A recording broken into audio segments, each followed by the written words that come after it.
Hey guys, what is going on? You are checking out a special Sunday night edition of the RCWR Show. Lee Sanders here. We are coming at you live for Sunday of February 2nd, 2020. Guess what day it is? It's Groundhog Day! One of my all-time favorite movies. One of my all-time favorite comedic and romantic movies. Those of you that have been longtime listeners, you know, and especially if you're following me on social media, you know how much of a big fan of Bill Murray I am, and that's actually one of my top 5 movies from him that I totally adore. I never get tired of, right? Great movie. It's funny, we mentioned Groundhog Day. That's actually something we got to talk about later on in the show, but this is our yearly Super Bowl post show. So if you're kind of new, the way we do this, we talk about the game. I don't come at you with the whole Stephen A. Smith, you know, we'll let the experts do their thing tomorrow, but, you know, what we do on the Super Bowl post shows, we talk about the game. Of course, we talk about the commercials. We rank the commercials. Now, always, I am in front of the TV, and when it comes to making sure I don't miss anything as far as the commercials go, I'm jotting down my notes, all that good stuff, all right? So this is our interactive show. So as I'm going over, I'm definitely going to be showing you guys love that's posting the comments in the chat and everything, right? So that's how we do it. I got a poll up on Twitter right now, keeping it very simplistic for you guys, asking you guys, what did you think about tonight's Super Bowl? You got one poll that is on YouTube right now. Go over on the communities tab, youtube.com/RCWR Show. Click on the communities tab. Same results, same options that you see, rather, is also on Twitter as well. Yeah, I showed you guys a lot of love. So look, check this out. This is how we did it. For Twitter and YouTube, these are your options. Let me load this up here. And load this up for you guys here. And okay, so your first option, great and close game. Your second option, you only watched for the ads. Your third option, you did not watch the Super Bowl. It really did not make any sense to put the other option, I didn't like the game, because it's, well, if you don't like the game, why are you even watch? You know what I'm saying? And so to kind of counter that, and we'll only watch it for the ads, that's why I kept it that simplistic. And I actually had checked with the missus to make sure that I wasn't missing another option. And she was like, no, like, what other option are you missing? Like, that is perfect. So cast your vote. I can tell you right now on Twitter, we've got 80% of folks that are saying it was a great and close game. We got 20% that did not watch. Now, for those of you that may be a little bit curious, well, what's going on YouTube?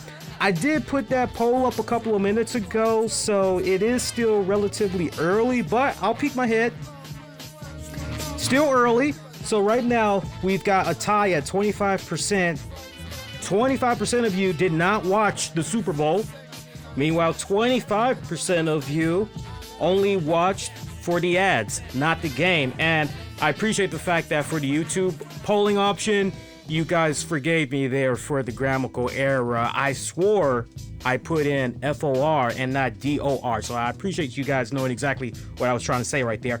Meanwhile, in the lead there, my God, like, I literally messed up great and close game. Again, appreciate you guys with the patience there. I had to type it up real fast. 50% of you thought it was a great and close game. So both polls are kind of mirroring each other as far as the overall winner, great and close game. And it was a great and close game. After 21 years of chasing after the trophy, the Super Bowl trophy, Andy Reid finally, I didn't think he was going to be able to get it. I thought maybe it was going to be a case where his kids were maybe going to have to pick up the mantle, and long after he passed, I thought maybe they were going to have to go in there and get it done for him. But after 21 years of being in this league, Andy Reid, he finally freaking did it. Well, a lot longer than that, yeah, because, I mean, one of his first stops there in the NFL, really everything has started when he was with the Green Bay Packers, right? Everything began there where he was an offensive assistant, and that was like around 1992. So basically 92 to 2, you know, that's 10 years, then 12. That's so like essentially over 20 years. I mean, this guy's been chasing after the championship, right? Essentially, since he entered the league. So he, for me, in my eyes, cause man, I've been a football fanatic fan since I was a little kid. And I go as far back to being a little kid in Chicago. I grew up on the 1985 Bears, right? So that's how long I've been paying attention to football, as far back as I can remember. So Andy Reid, I don't know how it is for you guys, but Andy Reid, for you non-football fans, or maybe some of you guys that really are not that familiar with Andy Reid like that, you really didn't take the time out to research on him and everything like that. I really hope that you heard a little bit of what was said during the post-game show as Andy was talking and everything. How everybody just kept saying, or at least if you didn't watch the post-game, just you have been at least listening to the radio shows and all that leading up to tonight's game, which is Andy Reid is one of those type of coaches. You just, if you never played the sport before, what you learn about him, you would want to play for him because he is a player's coach. So he can totally adapt and understand where you're coming from and everything, right? And he's very laid back, but at the same time, he is one of those type of coaches that you want to totally respect, and you want to go out there and you want to give it your all for him, but most importantly for yourself and for your brothers in arms. You want to give it all for the team, for the fans, right? Yeah, he's one of those type of coaches. And I tell you, the brief period that I did play football, junior high, high school football, I wanted to go into high school football team, but we couldn't get the funds together to really secure to make it happen and everything. But man, when I was playing football, I was playing as a halfback. I tell you, watching a guy like Andy Reid, he was just somebody I just totally respected tremendously. And you look at some of the coaches in this league, and you see the players when they make their rounds of interviews, and as far as what coach they would love to play for, you constantly keep hearing Mike Tomlin, you constantly keep hearing Andy Reid, and some people will throw Bill Belichick out there, and that's kind of understandable because it's, they keep winning, they're always in, and I kind of get that, but for me, I really wouldn't want to play for Bill Belichick. That's just me, because playing for New England, you can't have no personality whatsoever. It's kind of like you're 24/7 at freaking boot camp, man. Like, nah, I'm okay with that. I don't want to play for Bill Belichick. I don't mind playing for, maybe one of the Grudens as well, or John Harbaugh. Like, right? Those are the guys I kind of gravitate towards instantly. Mike Ditka, for sure. I got to show him a lot of love as well. So, just think about that for a second. As you've been watching the NFL, assuming you have been watching the NFL for a significant period of time, you look at the pit stops that Andy Reid made along the way, right? Take it as far back as BYU, then to San Francisco State, where he was the offensive line coach, and then, the Missouri pit stop, and then eventually, as I mentioned at the top, hitting the Green Bay, and then remember, he was the assistants and tight ends coach there in Green Bay, and then eventually he became the quarterback's coach and the assistant head coach, right? So he had those couple of years there in Green Bay before eventually going to the Philadelphia Eagles. And if you would have told me that, because I remember it as almost as if it was yesterday when he was the head coach of the Eagles, and he had Donovan McNabb, and then at one point he had Terrell Owens, right? T.O. And then, wasn't Michael Vick part of his era as well? Wasn't he head coach for Michael Vick as well? Like, if you would have told me that despite all of that great caliber of talent, particularly on offense, that Andy Reid was going to have with the Philadelphia Eagles, and the Eagles were not going to go to win a Super Bowl, I would have said to you, I don't understand. What the hell is going on? That doesn't make any sense. Did somebody get injured or something? What's up with that? But for whatever respected reasons, his tenure there with the Philadelphia Eagles going from 99 to 2012, it just never came to be. And eventually, we saw he went on ahead and became the head coach for Kansas City Chiefs. He's been out there now for 7 years and has just been quietly stringing it together and everything. And What a beautiful combination slash 1-2 punch of he and 24-year-old Patrick Mahomes. I got to tell you, as long as I have been a football fan, other than Robert Griffin III out here in the nation's capital, as he started off with the Redskins, and then I know he made a pit stop, after that, but then eventually he came on back to the DMV because he's now a second string quarterback for the Baltimore Ravens and everything. But other than RG3, Michael Vick, I haven't really been taken back by a quarterback the way I've been taken back the past 2 years from Patrick Mahomes and Lamar Jackson. I grew up as a football fan, during that period of time where, the quarterback is just doing their very best to just stay in the pocket. They are really, if they can help it, they are not trying to scramble for anything. They are trying to do their best to, quick release, best as humanly possible and everything.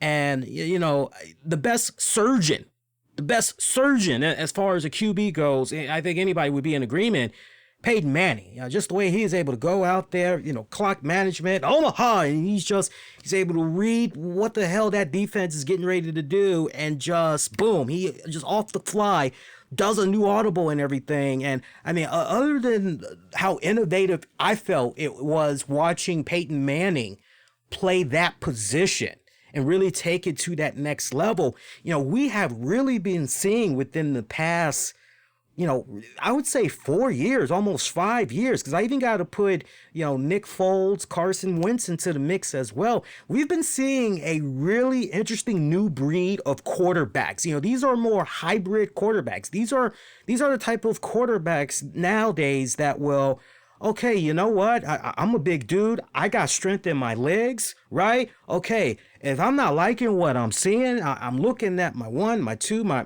third options for passing the ball. And if I don't like what I see, if anything's not there, okay, and I see an opening for myself, I'm just gonna take it. And so, it's more than just a scrabbling type of quarterback that we're seeing these days. Now we're seeing the type of quarterbacks that will, I'm not just gonna get out of the pocket, but damn, if I think I can pick up about 7-10 yards or right, I'm gonna take it. I'm gonna go as long as I can take it. And but it kind of seems like something that the Lamar Jacksons, that the Patrick Mahomes and them are kind of learning a little bit is they don't have to go as full throttle as what RG3 had did. Because I mean, look, we go back and we look at RG3.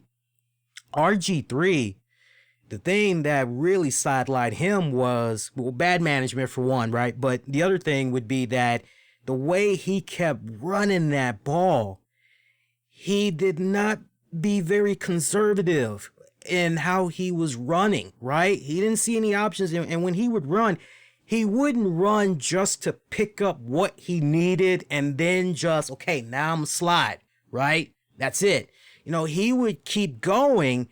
And it's okay. Well, if you're going to continue to stay on your feet, yeah, we're going to pop you. We're going to pop you like a zip. What do you think's going to happen? But these new breed of quarterbacks that we're seeing now, when they see they got the opening, they're taking it. But at the same time, they're being very conservative in such fashion. Look at Patrick Mahomes. Every single time you have seen him play a game, even tonight, when he gets more than what he needs, if he can somehow get a couple of more in there, he'll do it. But the minute, like almost 3 seconds to 5 seconds before he's about to get hit, right, or he senses that the danger is kind of coming, right, he gives himself up in such fashion where he slides or he goes out of bounds. And I'm telling you, when you're able to continue to play like that, right, that type of smart, man, you do yourself some serious wonders, especially with everything that we know now about CTEs and all that. And if you guys didn't check it out yet, watch the Aaron Hernandez specials. If you were to pick my brain out, me and the missus, we're going to review it for our Patreon members tomorrow. But we did watch the Discovery ID, Investigation Discovery. We watched their 3-part miniseries and then we watched the Netflix series. And I'll tell you this much, not to get all over the place, but you want to watch the Netflix series because they covered so much that the ID version did not cover. So if you haven't peeped it out yet and you're kind of, oh yeah, there's two versions. They are distinctly different versions, produced, directed, all that. Two completely different teams. It's just the Netflix version is more well researched, better defined. I would say there's so much that you learn that was not covered in the ID version and everything. But yeah, just seeing Patrick Mahomes these past couple of years, it has just been an absolute delight. In watching him play and everything. I have a running gag. He is my illegitimate son, right? So I'll let you guys try to figure out the math on that one. Those of you that know my age and everything. So, hey, let's kick it off here. This isn't going to be long and drawn out. Usually how we do our post-game shows, we usually do about an hour long, and then, we pretty much roll out and everything. Noe saying, hey, Patrick wins MVP. Yeah, I mean, he is the first youngest quarterback in NFL history to, not only win the Super Bowl there, but get the Super Bowl MVP and also the MVP of the season and everything, right? Postseason or whatever. So, I mean, that is a huge accomplishment at 24 years of age that young man had got. That is fantastic. That is phenomenally fantastic there. All right, so, hey, look, let's comment on the... I'm looking at my notes here. Let's comment on Yolanda Adams. Yolanda Adams there. That was a I love me some Yolanda Adams. Her singing, what was it? The Star Spangled Banner. Yeah. She's on the Star Spangled Banner. I love her. I love her voice. She has aged so gracefully over the years. I've always had a little bit of a soft spot for Yolanda Adams. She is, she gets a little bit of a bad rep, I think sometimes, because if you're not really into the gospel music, then you'll kind of frown and everything like that, right? And so a lot of people know her from the black gospel music that she's put out, over the past several years and everything, but she's also dipped into contemporary R&B music as well. So don't let the whole, I know some of you guys probably heard a little something from a friend or whatever, and you heard gospel and you guys are probably like, I don't do that. It's like contemporary R&B music. If you're into that type of stuff, you'll definitely mess with her catalog. But then to see Demi Lovato come out and she's singing the national anthem. I mean, that young girl, what is she, 27 years old? I mean, she went out there and she hit a home run. She did not look rattled whatsoever. She sung that song like a powerhouse beast. She did not get all, spasmed out. Because anybody remember the Anita Baker joint? Wasn't it a couple of years ago at one of the NBA playoff joints? I think it was maybe 3 years ago, something like that. And remember how she just butchered the hell out of that anthem? Don't believe me, just go back and research. You can look it up in YouTube or on Daily Motion and watch that performance. That performance was just so horrendous. But Demi Lovato, she hit a home run. I mean, it's like, wow. So she's following up behind Yolanda Adams, right? And I'm sure a lot of Yolanda Adams fans were like, woo, Demi is following up on Yolanda? Oh, okay, let's see what we got here. But poised, she nailed it. She hit a home run. And, cool thing, she had recently said in an interview, I don't know how many were aware of this, but Demi Lovato had recently said in the interview that she was reflecting on getting this opportunity this weekend to sing the national anthem. And she had predicted, and apparently friends and all that were able to confirm this, but she had predicted 10 years ago. So rewind it back to when she was 17. She said then, hey, I can see myself singing the national anthem, right? And it's like, oh, okay, yeah, sure. You can see yourself singing the national anthem. Okay, whatever. But she was very specific. She said, hey, I can see myself sometime in the next 10 years singing the national anthem at an NFL game. Right? And you're like, whoa, right? And so for it to come full circle for her, you're like, wow, like you just can't help but go, well, mad props to you, honey. Seriously, mad props to you. Not bad for a young woman that started off back in the early 2000s, her career in general, right? Before the music and all that really catapulted. Not bad for somebody that started off on Barney and Friends, huh? I mean, seriously. Yeah, you didn't know about that, did you?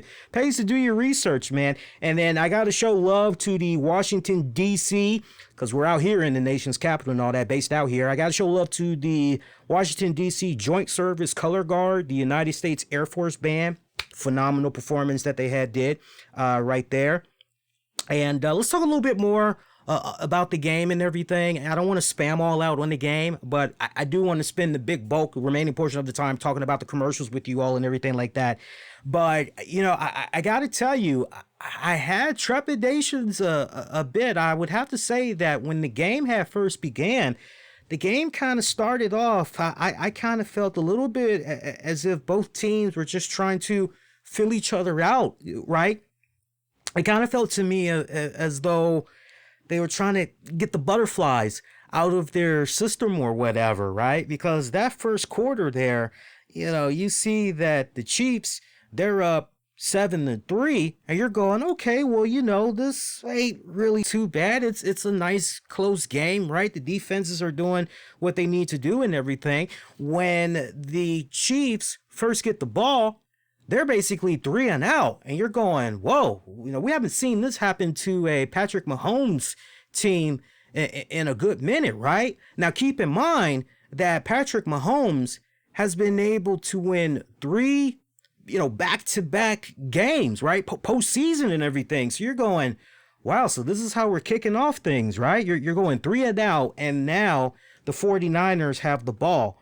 Okay, that's not really good, but okay, let's see what happens right here. And even though the Kansas City defense did what they needed to do to at least stop the 49ers from getting a touchdown, they were still able to get a field goal there in the first quarter as Robbie Gould did a 38-yard field goal, right? So they're at that point, it's 3-0. You're going, okay, all right, well, you know, that's cool. And then with just about 31 seconds left in the first quarter, you know, Patrick Mahomes, right? Everything culminating to this point, he was able to string some plays together and everything. He's able to run in for a 1-yard touchdown. Harrison Butker does the extra point. It's good. So now you're going, okay, so now it's 3-7. Oh, okay. So at least KC is now on the board. You're feeling as though, all right, now that this fill out period is over and done with, now we can really get down to some serious business, and right, we can now have some fun with this. But for whatever respected reason, going into the second quarter, honestly, going into the second quarter and the third quarter, Kansas City Chiefs, they did not score again. And it really started to look very one-sided there, because in the third quarter, 49ers, they scored 10 points. Going into the end of the half, we told you how 49ers, they scored 7 points. But after the half, right, third quarter, 49ers, they just, boom, 10 points total in the third quarter. Chiefs, they did not do anything. So, you know, you're kind of, if you're a Chiefs fan, you're going, what's going on? I have not seen this type of Patrick Mahomes before. Defense was essentially doing what it needed to do, and it kind of seemed to me as though Patrick Mahomes really wasn't getting the good type of reads that he should have been getting and everything, right? And I know a lot of the radio shows were out there and they were saying what type of Jimmy Garoppolo was going to be showing up, right? What type of game plan was Kyle Shanahan going to have? Was he going to trust his quarterback enough to, when it was time to throw, was he going to go ahead and trust his quarterback, or was he going to rely a lot more on the run game? And not for nothing, but so far in the postseason, the run game has been very beneficial to the San Francisco 49ers, right? And, you know, Jimmy Garoppolo, he pretty much ended the game with 20 completions out of 31 attempts. Percent completion there, 64.5 yards accumulated, 219, 1 touchdown, 2 interceptions, QBR rating going from 0 to 100, 100 being awesome sauce, 75.9. Okay, you know, that's not really too bad there. As far as your rushing leaders go, Raheem Mostert, he one touchdown in his name out of 12 attempts, right? 12 times he essentially was targeted. He's given the ball, and he was able to rack up about 58 yards, averaging about almost 5 a carry, right? That's not too bad. Tevin Coleman, he gets 5 attempts at it. He gets 5 cracks at it. He gets about 28 yards. He's averaging about 5.5, right? Not too bad right there. Deebo Samuel, out of 3 attempts, he gets about 53, right? Not too bad there. He's averaging about 17.5, right? That's not really too bad, right? But you're looking at Jimmy G and you're going, okay, out of 20 completes or 31 attempts, you completed 20 times. Okay, that's not really too bad, but you're going to need to put up more yards in the passing game if you're trying to beat Patrick Mahomes. Meanwhile, you look at freaking Patrick Mahomes there, and Patrick Mahomes, 26 completions out of 42 attempts, 61.9 percentage completion, 286 yards, 2 touchdowns, 2 interceptions, QBR rating of 84.4, right? Look at his targets there for rushing. Damian Williams, who had many key moments throughout the game, especially as far as their comeback goes, which we'll talk about in a hot second. But Damian Williams, out of 17 attempts, 104 yards, averaging 6.1. He gets 1 touchdown. I already told you about Patrick Mahomes. Patrick Mahomes, out of 9 attempts of rushing, he accumulated 29 yards. He was averaging basically 3.2 a carry, right? Gets 1 touchdown out of that. Darwin Thompson, when it counted the most, he wasn't really doing anything, right? But, those were really your main guys there that you got to be talking about and everything. So, yeah, to basically go and see Jimmy Garoppolo there where, some of those throws that I felt he had going on in that second quarter, I couldn't help but go, okay, well, this is good that, essentially you are scoring and everything. But, dude, you don't want to have the score be so close to the point that Kansas City still has a shot to get in that game. You don't want to give these guys hope. If you have an opportunity to get these guys while they're freaking down, then you need to take advantage of it, right? But it did not seem as though it was stringing along here. And you even heard the Terry Bradshaw and the guys, the panel, you even heard them kind of mention the fact that, okay, 49ers, they got the opportunity here, to tack on points and everything, right? Take advantage while the Chiefs are still trying to figure things out, because once they get things clicking, that could essentially be lights out and everything. And yeah, it was really, really weird watching the second half of that game. But then, like I said, going into the third quarter, 49ers scoring 10 points, Chiefs not scoring anything. You're going into the fourth quarter at this point, and you're going, is it over? Is it really over? And you could, if you said that, it was actually okay. It was okay if you said, what am I watching here, right? But I wouldn't say throw the towel in just yet. I would still say, look, this is still a game. We still got the entire fourth quarter. Let's see what happens here. And then that's when Patrick Mahomes started turning it on there. 3 scoring drives, all in the fourth quarter, right? And you just couldn't help but go, by God, the kid has finally warmed up. The butterflies are now out of his stomach. He finally has it going on here. Travis Kelce, 1-yard pass from Patrick Mahomes. At that point, you pretty much had it go 20-17 after Harris made the extra point. And then you had, with 2 minutes and 44 seconds left in the fourth quarter, Damian Williams, he does the 5-yard touchdown pass. It's successful there from Patrick Mahomes. Once again, Burker does his thing for the extra point. Now you got 20-24. Now, that play was very questionable, too, because when Damian Harris did that 5-yard pass, and you're looking at where his foot is, it's clear as day, his right foot that is on the white line. So he's out of bounds. But then you're looking at the position of, okay, Well, looking at the ball when it's in his hands, where is that tip of the ball? Because you see, right as he's getting ready to go out of bounds, it looks as though he's trying to go for that orange pylon. And you're going, I don't really know which was first. Was it the foot or the tip of the ball, right? You know, which one is first? And the few angles that they had showed, it looked to me, I don't know how it was for you guys, but it looked to me as if, nah, man, Williams is out. He should be out. But then as Troy and Joe Buck, kudos to them, by the way, they did a phenomenal job, as always when they get to call the Super Bowl, but they did a phenomenal job calling the game tonight. And they bring up the point, well, you know, unless there's undeniable proof, you know, we have undisputed evidence, then there's no way this is going to get overturned. But for me, I felt there was actually enough there to suggest that the foot had went out of bounds first before, right? But it stood. The play stood, but I felt it should have came back. And keep in mind, I actually was rooting for Kansas City to win because of how much of a big fan I am of Andy Reid and how long I've been following his career and everything. But yeah, I thought it should have came back, but it stood. I'm like, okay, so now it's 20-24.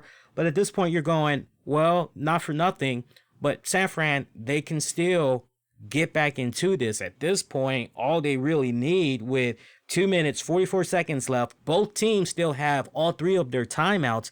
All they got to do is just string together a couple of key successful drives, take the ball out of bounds with 2:44 left and everything. By the time you get the ball back, right? Okay, it's probably going to be about maybe 2 minutes and 25 seconds or something like that, right? Or no, I would say maybe 2 minutes and 30 seconds, right? Or 2 minutes and 27, somewhere around that ballpark. But the point is, you don't have to take a timeout. You got those 27 seconds. You can string up some successful plays. Just keep running out of bounds. Just keep, throwing the slants, go out of bounds, right? Take advantage of that 2 minute warning that's eventually going to be coming up. That way you don't have to burn a timeout. String it together, and then push comes to shove. If you can't get any more yardage, right? It's pretty much 3 and out. Okay, well, at least at that point, you can now go for the field goal kick. You still got all your timeouts and everything.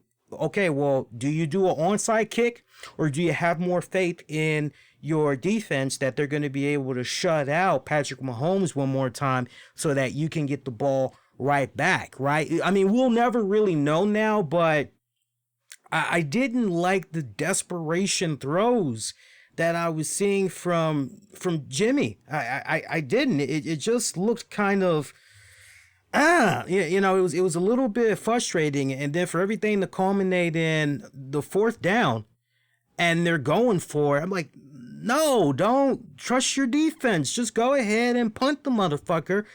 I didn't like that whatsoever. For me personally, teach us all, but I did not like that move at all. It was just, that's all I gotta say. It was very, very frustrating for me. Didn't he get picked, by the way? If I'm not mistaken, you guys watching, didn't Jimmy G get picked? Because I could have sworn he had got intercepted, and that pretty much was like the dagger. But to add more insult to injury, Kansas City, they score another freaking touchdown, pretty much closing out the game and sealing the deal, as they had went 31-20, as Damian Williams had did a successful 38-yard touchdown run, getting the extra point there, and pretty much the game is over. Yeah, just going back to the Chiefs scorecard there one more time there, looking at, if I remember it right, there was another interception that Jimmy G had did when he was throwing there, and you're like, come on, man, just be conservative. Why are you going, deep out like that, right? Like, fuck going all deep. No, just keep going for the slants. Move up the chains. Just go for the slants. Slant right, slant left. Just keep doing it like that. Nothing wrong with that, right? You get a first down, okay. No huddle offense, run up, spike the ball, right? Compose yourself, just keep doing it like that. It was really, really weird how they had went about that, I personally felt. And look, again, I'm really happy for the Kansas City Chiefs. I think both teams, they really played their asses off. And I would say to 49ers fans, y'all ain't got nothing to be disappointed about. I mean, look at it from this standpoint. If you really stop and think about this, what Andy Reid, Patrick Mahomes, and crew had to overcome wasn't just Jimmy G. It wasn't about the 49ers defense. What they also had to overcome was Kyle Shanahan and his dad, Mike Shanahan, who basically was kind of like Mick in the Rocky franchise, passing all his knowledge on to Rock and everything.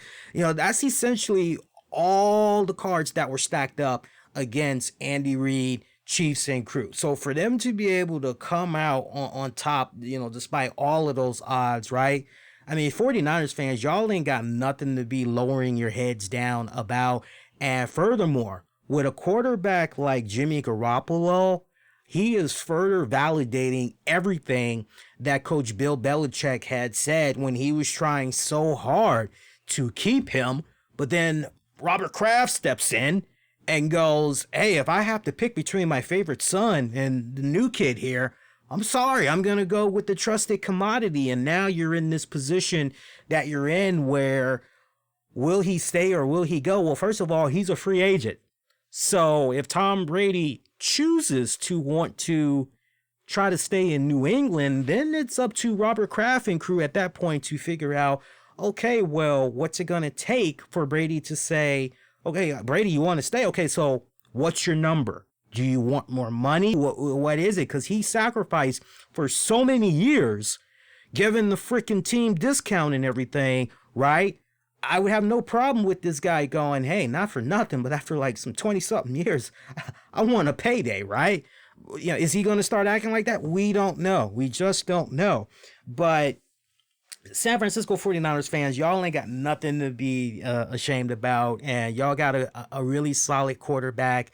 It just like I said, it just validates for me what Bill Belichick has been saying about him all along. And 49ers, look, I think there's going to be many more years there, especially with a young Jimmy G. That's 28 right now. Ain't the last time that we have seen these guys in the Super Bowl. I believe that there's going to be, over the course of the next 7 years, I truly believe in my heart of hearts that we will be seeing Jimmy G in the Super Bowl a couple more times. And I'm very confident to say to you guys, as I stand, right here tonight on February 2nd of 2020, I would be shocked if by 2026, Jimmy G has not had at least 2 Super Bowl trophies.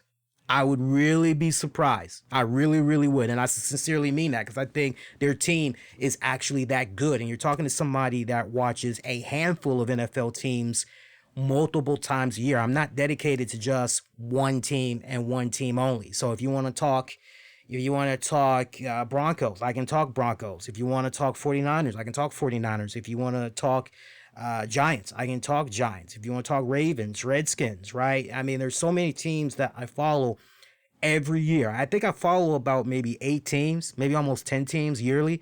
So, I'm truly unbiased is the point that I'm making here. And looking at the Kansas City Chiefs, you just can't help but, first of all, be happy for Andy Reid. This long drought, this coach that, close but no cigar. Close but no cigar, right? And finally, he fucking gets it. And I mean, not for nothing, but I know one of the big talks that was going on, all the talk shows this week was, what would this Super Bowl mean for Andy Reid if he were to win it? Does Andy Reid need this Super Bowl win to further cement his legacy, post NFL career?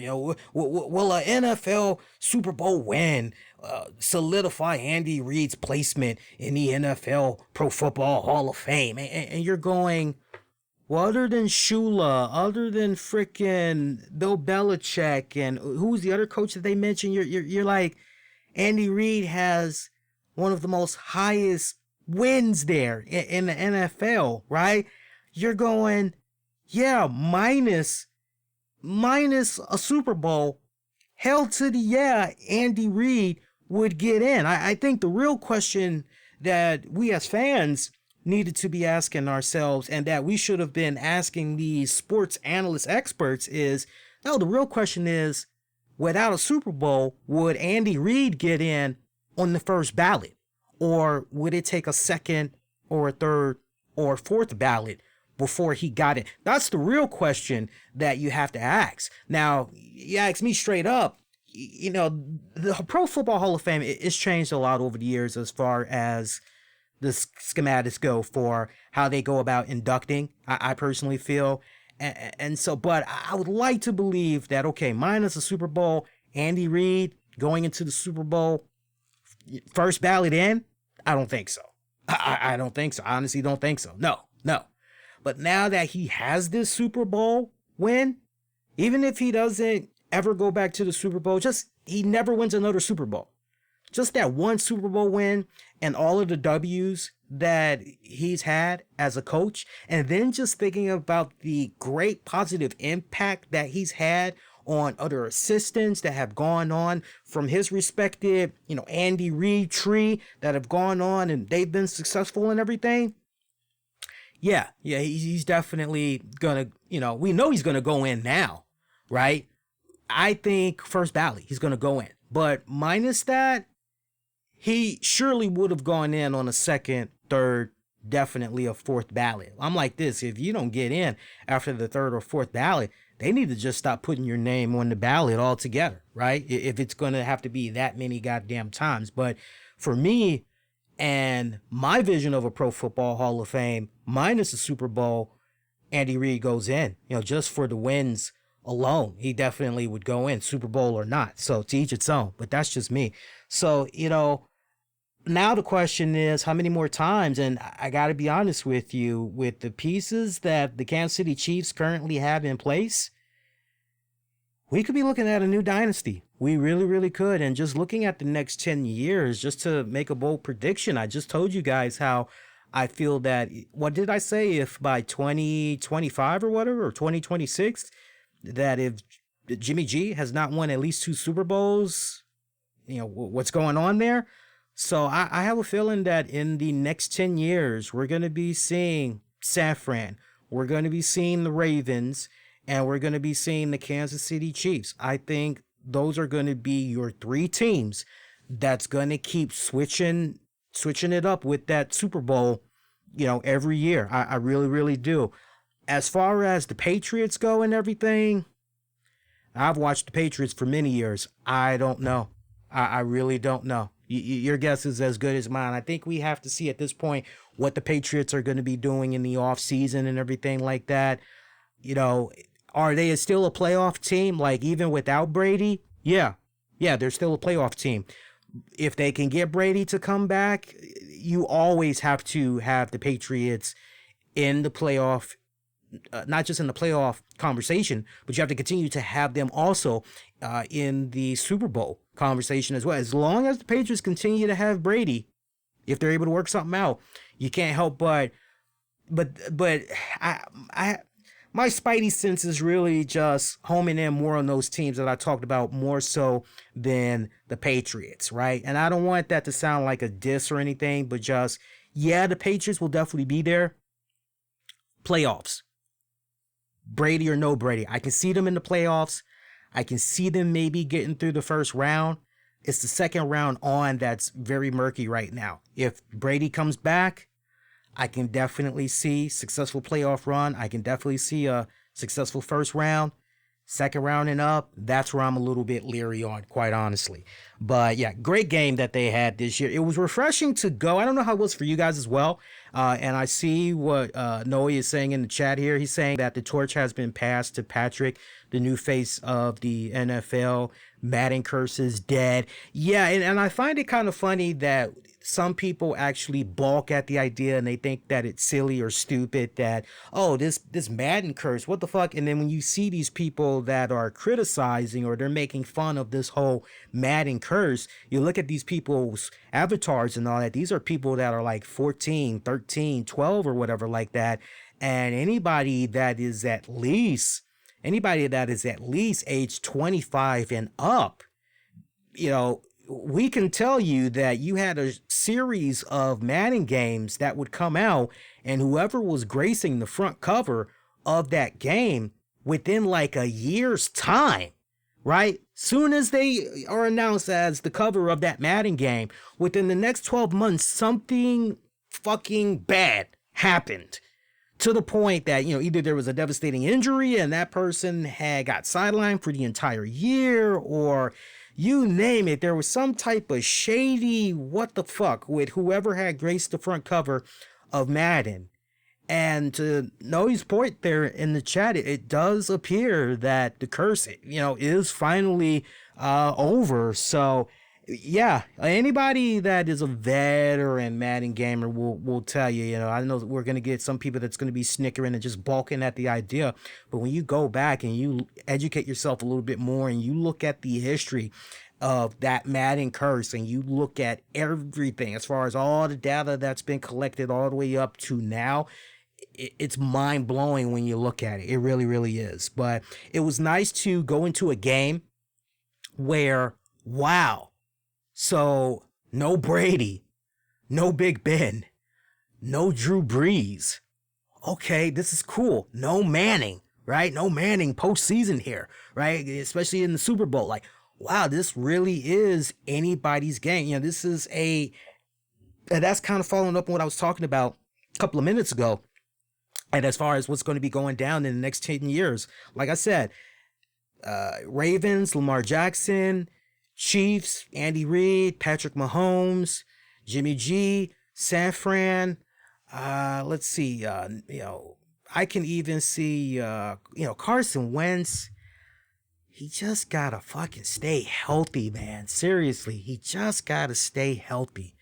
I'd like to put the Saints in there, but I just don't know. I keep wondering how many more window of opportunities are the Saints going to have there, and I'm just not really convinced. I'm really not. I'm really not.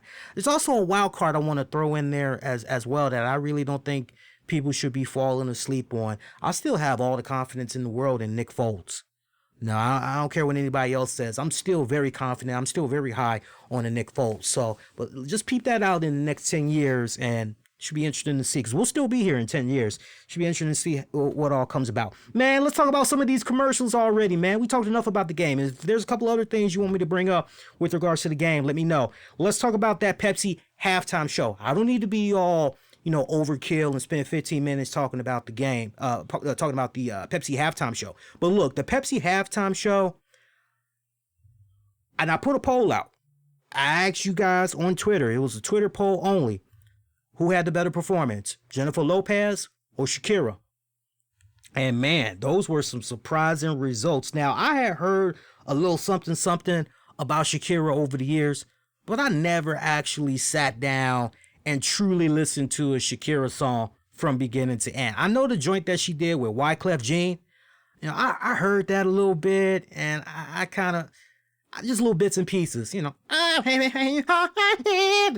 heard that little song, and I was like, hey, that's all right. I don't really care for it. What else is on? I kind of like one of those type of guys, right? Now, that's not me hating on a female singer. There's a boatload of female singers that I fuck with. I fuck with Kitty. I fuck with JLo. I fuck with Courtney Love. I fuck with Blonde Redhead, Anita Baker. Definitely like Yolanda Adams and everything. There's a whole bunch of female singers that I fuck with, right? But Shakira, Madonna, I be here all night just going through all of the favorite, females. Gloria Estefan. There's a whole lot of cool females I like. But Shakira, I never could get into her music. I tried. It was like, what else is on? And I quickly changed the dial. But this poll that we put up asking you guys, what did you think about the performance there? Who won the halftime show performance? We got 36% of you guys saying J-Lo. Meanwhile, 64% of you guys, again, this is on Twitter, felt that Shakira had the better halftime performance show. So I just couldn't help but be amazed at that. To each its own. And my girl was trying to hit me to it and everything. And she was like, Shakira has loads fans. And I'm going, yeah, I get it, but I don't get it. I don't get it because, man, for our generation and the ones right up under, grew up on J-Lo. For our respected generation, me and my woman, and anybody else that's over, 30, for sure, grew up on J-Lo as far back as Foxes and Living Color. So, we've seen her from being, one of the fly dancers to, being Selena, and that movie itself had really basically exploded her freaking career. It made her freaking career, set up the whole music and all of that. And what hasn't she done other than jumping into politics and trying to, become a mayor or something like that? What hasn't she done? Right? So my point, she's been a household name for all these decades. And to go into, right, I'm like, I get it, but I don't get it, because especially since she still practically looks the same. I don't even know how many people are aware of this, but my girl J-Lo is 50. 50. Don't look like it, do she? Homegirl is 50. And she got a body that is tight and oh so banging like I don't know what. Still recognize her as soon as you look at her face and all that. She is still fine and fly as I don't know what. But, that whole halftime show, man, that was like watching aerobics. I had just finished, I was sharing the pictures on Twitter and everything. I had Pizza Hut for the halftime joint. I got the big dinner box. I had the breadsticks. I had the chicken Alfredo pasta. Had pizza in there and everything. I'm kicking back and I'm watching them doing all this hoo-ha shit, and I felt like I was getting a workout just watching them. I'm like, damn, making me work up a sweat. I'm watching these girls doing all the little dancing and everything like that. If anybody felt a little bit unrattled, I do want to make this point before we move on. If anybody felt a little bit rattled with the performance, like if you were watching this, comfort of your own home or at a bar, and you were going, America, why we gotta sit here and listen to this whole Latin stuff here? It needs some more America music. Not America music. Well, there's a simple explanation for that, right? This all, you have essentially Jay-Z to thank for this. And for those of you that are not aware, Jay-Z and the NFL, they are working together, right? The NFL, they are trying to do everything that they can, right? Different topic for another show. But they're trying to do everything they can to clean up their image as far as, hey, we care about what our players, who 90% of them are black, and, they're talking about, racial inequality, racial injustice, right? Social stuff and everything, right? The NFL, they're now trying to take this position of, we care about those same issues that our black players care about. And this is their way of trying to repair their damaged image. And so they essentially reached out to Jay-Z, hey, can you help us? Because we want to, all right, so you've already got guys like Jim Brown and a few other people, right? And Anquan Bolden, right? You already got a few people that can essentially help you. Mean Joe Green, you're right? You Shannon Sharp, you already got people that can, okay, but you want to go with Jay-Z. Okay. Jay-Z, the same person who essentially originally you wanted to go to try to do a halftime show. But Jay-Z declined because he did not like the fact that you guys were not allowing Colin Kaepernick to play in the league. Again, different topic for another time. I'm just giving you guys the context. So Jay-Z is now working with the NFL. And on top of that, from that standpoint, on top of that, Jay-Z is now working with the NFL in producing the halftime shows. So with what you got tonight, trying to meet that whole, racial equality and everything like that, that is why you had what you had tonight, right? And not for nothing, but also you got to think about this. Where were they tonight? Right? You didn't have Dwayne "The Rock" Johnson doing his thing for nothing. You didn't have Baron Corbin in attendance for nothing, right? Okay, so also, who makes up the population down there for where the football was played tonight, right? Okay, so this was, and look, we got Latin listeners, right? When is Latino History Month again? I know we're getting ready to go into Black History Month and everything, but correct me if I'm wrong. his Latin isn't Latin month kind of like right around the corner from Black History Month as well. So there's like so many you got to just hit and everything. And you want to really talk about feeling old, by the way. You got Shakira's Wherever, Whenever. She played that and the other jukebox hits. You got Jennifer Lopez doing the whole I'm Still Jenny from the Block. And you're going, God damn, these songs were like 20 years ago. And these girls look like they haven't aged worth a day. God damn, right? You just couldn't help but be amazed at that and everything. I couldn't get into Shakira. I just couldn't. But I damn sure was able to get into J-Lo, right? So I can kind of understand to a certain degree why some people felt the way that they kind of felt. Because maybe one could kind of point the finger at me and go, well, Lee, not for nothing, but look how, you and probably others have felt about J-Lo, right? And it's a very valid point and everything. Yeah, she still looks hot as fuck. Noe said J-Lo looked 50, but good guy. She still has a hell of a body. Yeah, A-Rod is one lucky son of a bitch. Freddie, what's up, Freddie? I'll be honest, didn't watch it, but voted my girl J-Lo. Oh, your vote don't count though, man. You can't. No, you gotta watch the performance. I know you guys want to try to help me out, and I like when you guys try to help me out on the voting. I really do. No, if you want to help out with any votes that you see me post online, the best thing you can do, especially if you got Twitter, just like and retweet. That's how you can help. Because the last thing I want to do is, according to, right, don't vote just to be voting. Just like and retweet. That's the best thing you can do, man. But I appreciate the love as always, Freddie, man. Appreciate everybody that's checking out the show right now. All right, so yeah, other than that, I gotta give a shout out to Eddie Trunk too. Eddie Trunk is somebody who I respect a great deal, who talks all things rock, heavy metal and everything. And he brought up a very valid point, which was, I'm not picking my nose, by the way, for those of you checking out the web stream. My nose is just itching a little bit. Eddie Trunk had brought up a very good point. He said, now I thought he was being way too critical, because he said that with regards to this halftime performance, it was the worst that he's seen in NFL halftime history. And I couldn't help but go, Eddie, not for nothing, brother. Where were you last year? Last year's performance really wasn't.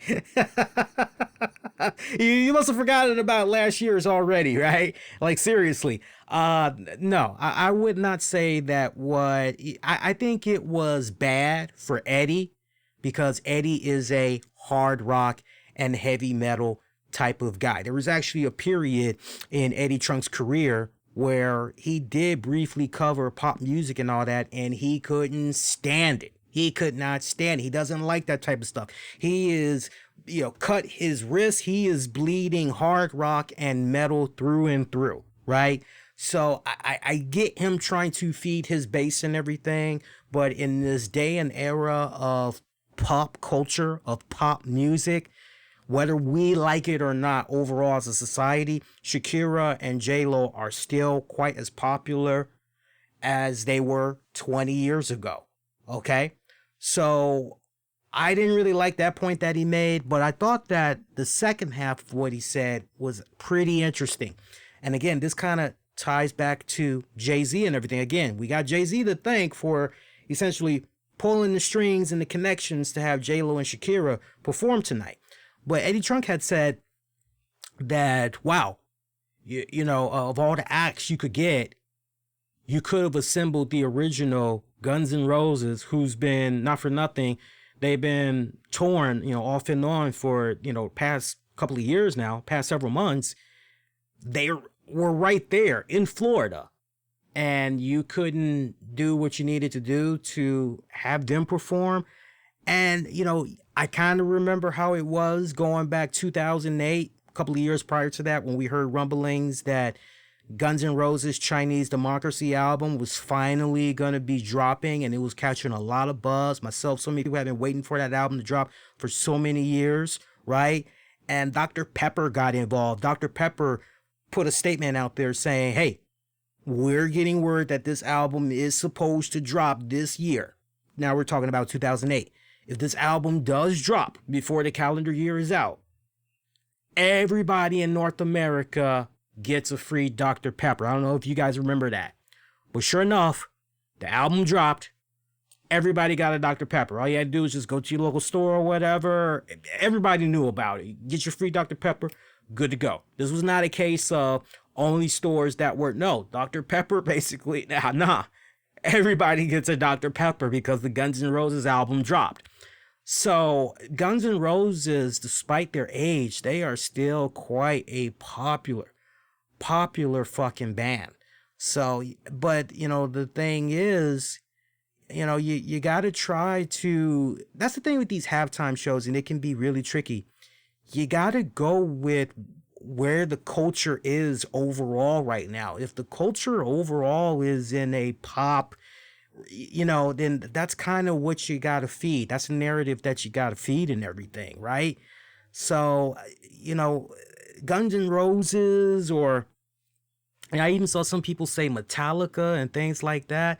Look, Metallica, that's a different story. That's a different beast, because the past several albums that Metallica has put out, whether you want to talk about Saint Anger, or you want to talk about Hardwire, or you want to talk about Death Magnetic, all phenomenal albums that got nominated and everything, right? Whether you want to go with a band like them or you want to go with Foo Fighters, the big difference between a band like Guns N' Roses that Eddie Trunk was talking about and those other bands that I just referenced, they are still continuing to put out new music, and right down to the point, they're being nominated for those songs, or they're being nominated for those albums of new material. Whereas a band like Guns N' Roses, okay, Eddie, well, other than like J-Lo and Shakira that essentially was out there just playing the hits, what really is Guns N' Roses supposed to be doing other than playing the hits? Especially if it's a situation where, come on, what's the biggest thing that always happens? And history has shown when it comes to these halftime shows. Normally when these bands perform, these acts perform at these halftime shows, a couple of months after that, new song comes out, or they put out an EP. They're getting people ready for their new music that is about to drop, right? And just a betting man, but between J-Lo, Shakira, yeah, I would like to believe that unless something's already out, they're getting ready to put something out, okay? So, not for nothing, but Guns N' Roses, they do this thing, right?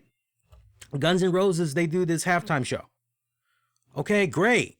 You're supposed to continue to ride off of that momentum, are you not? Okay, so now fans are, okay, oh man, that was great. Where's the new music? We don't have any yet, right? So you got to think, you kind of got to use your noggin a little bit there. But, I've seen the whole narrative of worse halftime shows. No, stop that. Come on, Eddie. And anybody else that's thinking like that. There were plenty of other halftime shows that I can recall, even in recent memory, that were, that wasn't exactly good, Let's talk about some of these commercials, man. We don't need to be all long-winded with some of these commercials too. All right, so I'm just going down the list as best as I can. And again, these were for the commercials that I saw that aired at my end over here on the East Coast. If there was something that was a social media exclusive, I don't know anything about that, right? Let's just go down the list here. And overall, we'll give the nods to what was the best and the worst commercials. So one of the first commercials we saw Dwayne "The Rock" Johnson, who was running a treadmill with Oprah Winfrey right next to him, and they were talking about, you thinking what I'm thinking? Yeah, you thinking what I'm thinking too, huh? You're like, yeah, it's time. They were talking about running mates. So you're going, oh, and you kind of heard little rumblings about, hey, Oprah and The Rock, they should like run together. Wouldn't that be a badass ticket? You kept hearing some stuff like that over the years. And they kind of played off of that narrative, except this was basically about them promoting the new Weight Watchers. And for some of you guys that maybe are not aware, Weight Watchers has tried to rechange its image. Some people, they have the stigma that Weight Watchers is just all about women. And Weight Watchers has done, really in the past 5 years, I would say, they've really tried to, reshape their image and everything, right down to the point now they're just calling themselves, and you guys can correct me if I'm wrong, especially you women out there, I think now they're just calling themselves either WW or W&W, and basically it's Weight Watchers Reimagined. And so that's basically what's going on with these guys, right? Okay, it was a nice little commercial though, nice little cute spot that they did. I enjoyed that. June 26th is the new Top Gun Maverick sequel, the bit that they showed us there, I liked it. They gave us a little bit too much there because we kind of got a little bit of a gist there about the plot and, what essentially it's all about. Okay, Maverick is in trouble once again. One thing that was, hey, where's the Iceman? We didn't see the Iceman. To the point, I don't even think we heard Iceman's voice, Iceman Val Kilmer. I don't even think we heard his voice in there, but we got to wait until June 26th. And look, with the great success that Bad Boys for Life has been having in the theaters, they are still number one for, I believe, the second weekend in a row. So congrats to them. Congrats to Martin Lawrence and Will Smith. There's already talk of another sequel.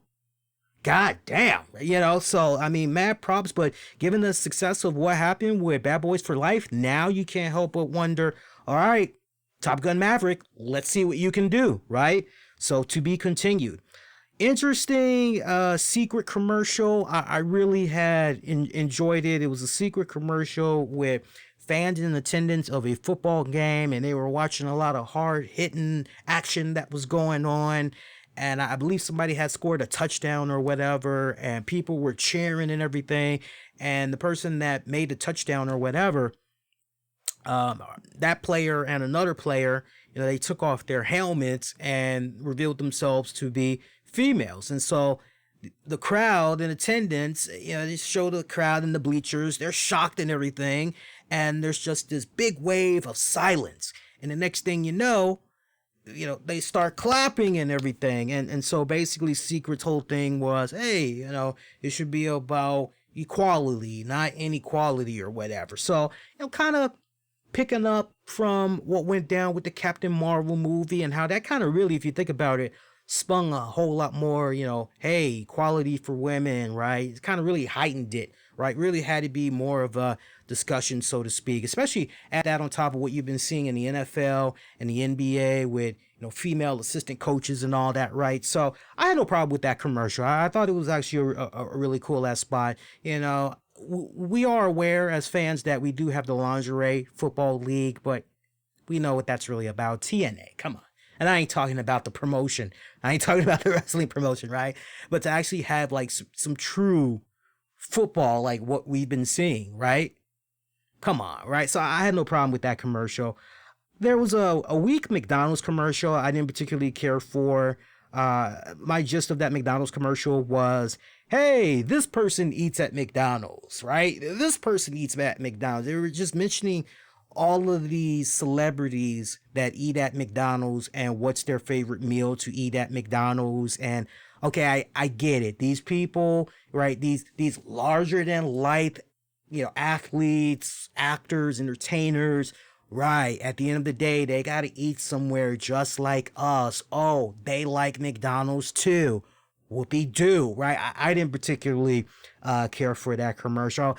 And remember, you're talking to somebody that has spent about 10 years working in marketing and market research, right? Right. That's what I'm currently doing. So, if you ask me what could have maybe made the commercial a little bit different, more standoutish, cooler and everything, I think it really would have been awesome. You remember when McDonald's was doing they were doing the whole thing where, this black person was doing this and across here, this white person was doing this and, this gay couple was doing this. And like at the end, at some point, they all went into their respected McDonald's and they were eating a meal. And McDonald's was basically saying like, no matter how we look, our religion, they were like, something like we all eat the same or just, if you remember what I'm talking about, I thought that was cool. I thought they should have essentially done like a continuation of that. And if you still wanted to incorporate celebrities in some type of matter, I think that would have been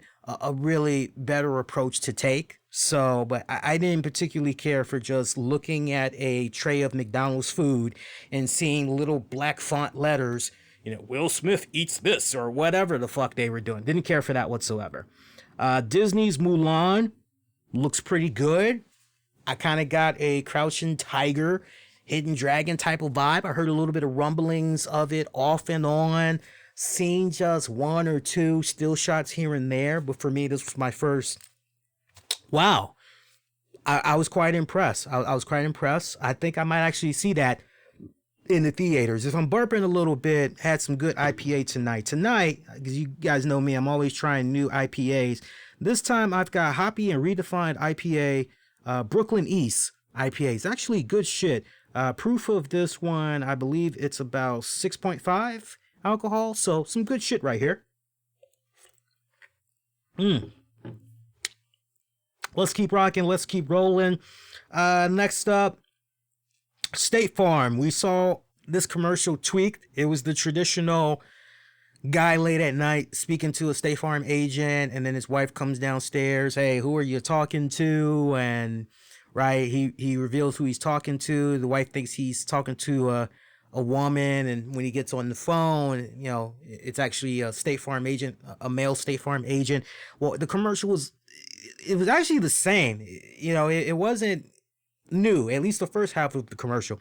The second half is actually what was new, because when they cut to the State Farm agent, it was a young black guy, and he was like, "Oh, what am I wearing?" He's like, "I'm wearing a, State Farm uniform or whatever." And you know, he puts the phone down and he's talking to his colleague. Do they always ask you, "What are you wearing?" And you see the original guy, State Farm agent that was in the commercial, the original one, he goes, "Yeah, they ask that all the time for some reason." And the black guy goes, "Yeah, I'm wearing red shirt and tan khakis." And you're like, that was whatever. So it was kind of new, but it wasn't really new. Okay, whatever, right? Yeah, didn't particularly care for that one. By the way, from a productional standpoint, I would be set on fire if I did not mention this. Can we give mad props to the Fox/NFL production crew that had put that great video package together for the little black kid, and it was basically "Take It to the House, Kid." Wasn't that a cool video package? I enjoyed seeing that, and how it essentially bleeded into real time, actually on the field. I thought that was so cool. So if you guys didn't catch it, and it's worth going out of your way to watch on YouTube or Daily Motion. So you have this young black kid who's got this blonde mohawk. It's almost kind of reminding you of Odell Beckham Jr. a little bit. And cute looking black kid too. Cute, if I had a son, it's like, it's just, I don't know. I just kind of got nice and warm when I saw the kid. And, I don't know, as I'm getting older, I just can't wait to be a dad. That's just basically, so don't mind me. But it's a cute little black kid. He's playing football with his friends or whatever. And, he gets the ball.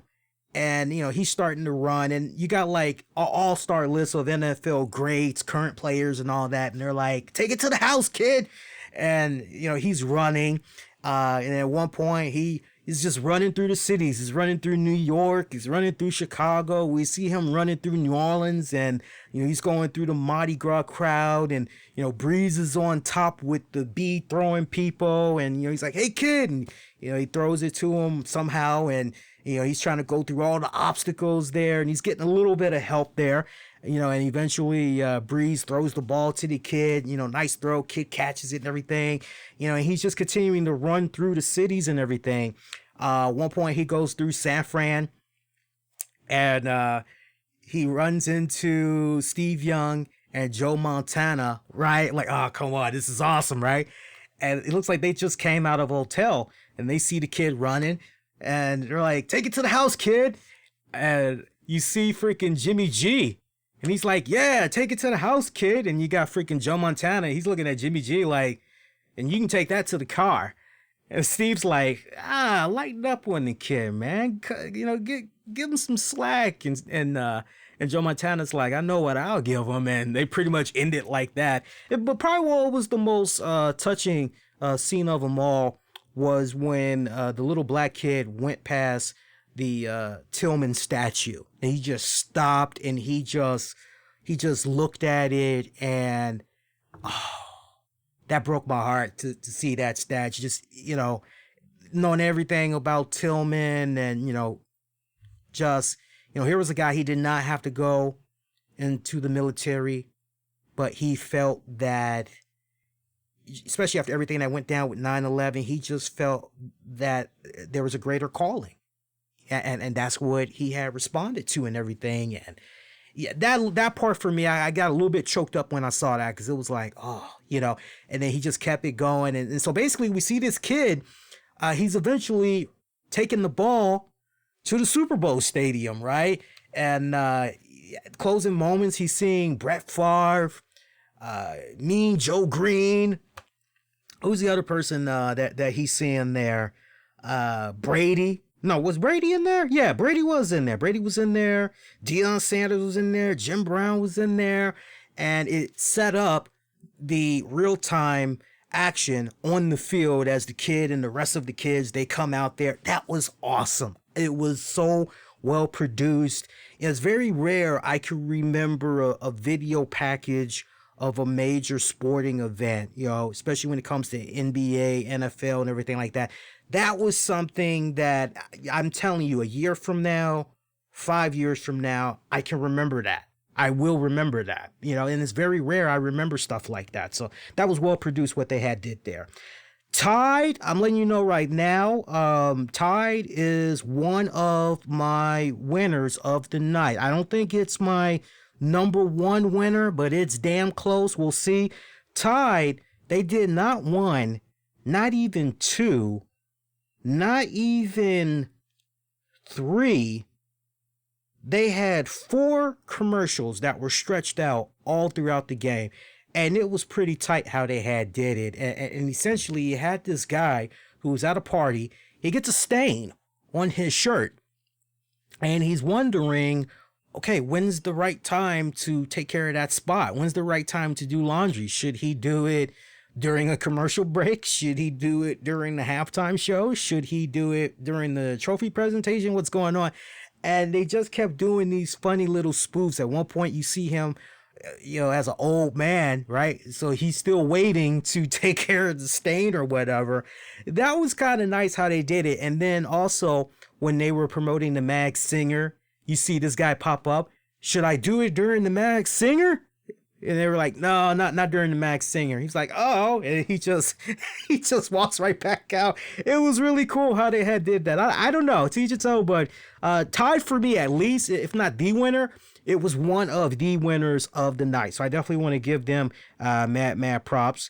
Also, we had a fun spot with Jennifer Lopez as she was promoting her upcoming appearance at the Guitar Hotel in Hard Rock.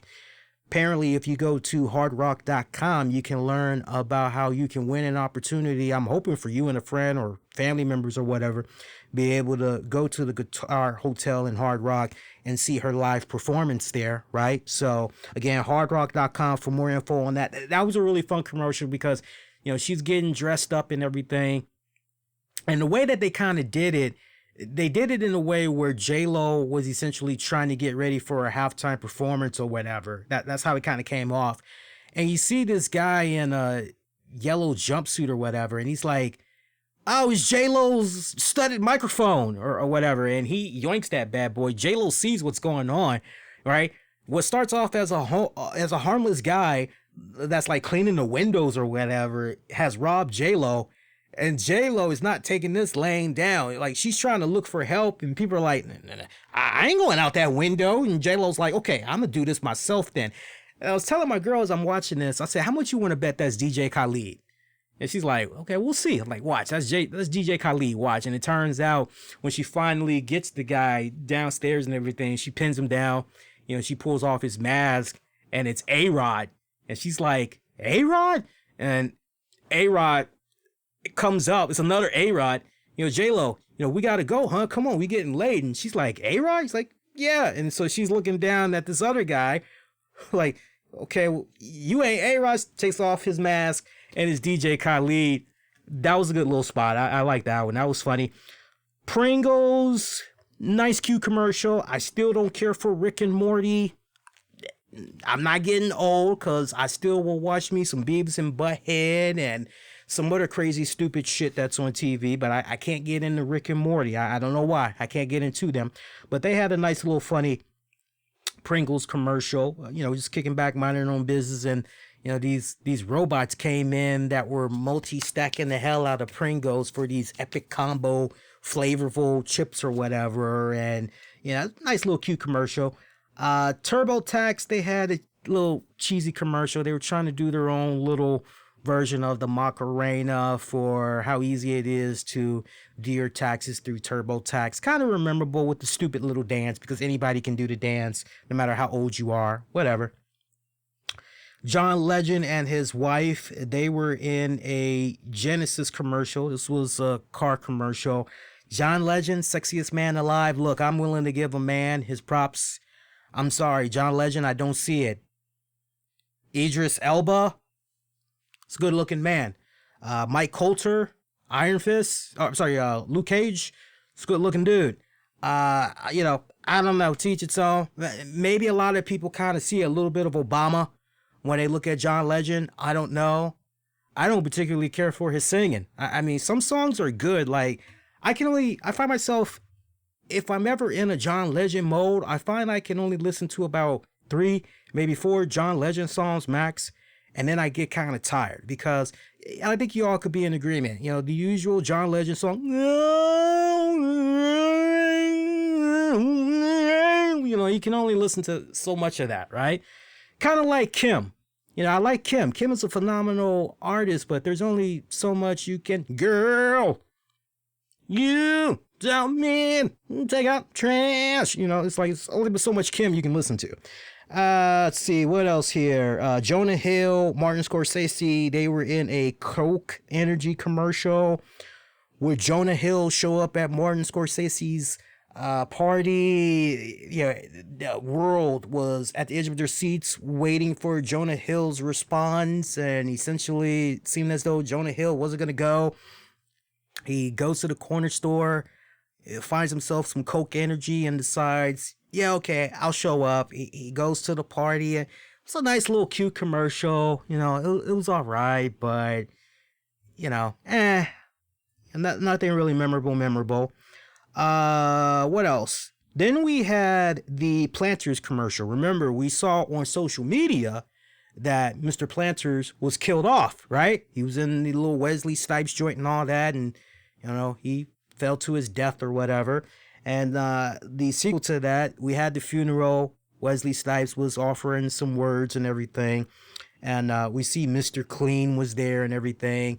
And, you know, just when we think, oh, okay, well, all right, Planters, Mr. Peanuts, he's dead. Okay.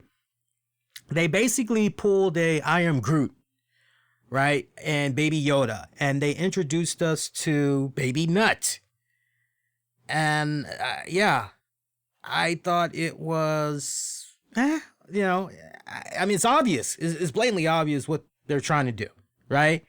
So I guess for the next, 50 years at least, we're going to have a Baby Nut. And I said this on Twitter, and let me see if I can actually pull this up here, because I was kind of nasty with what I had said, but it just fits exactly what how I felt about this commercial in a nutshell, which was Baby Nut. I don't think I've ever referred to my sperm as that, but I guess I will when I'm ready to give my woman them babies, right? So that's all I have to say. But yeah, blatant knockoff of the whole Baby Yoda thing.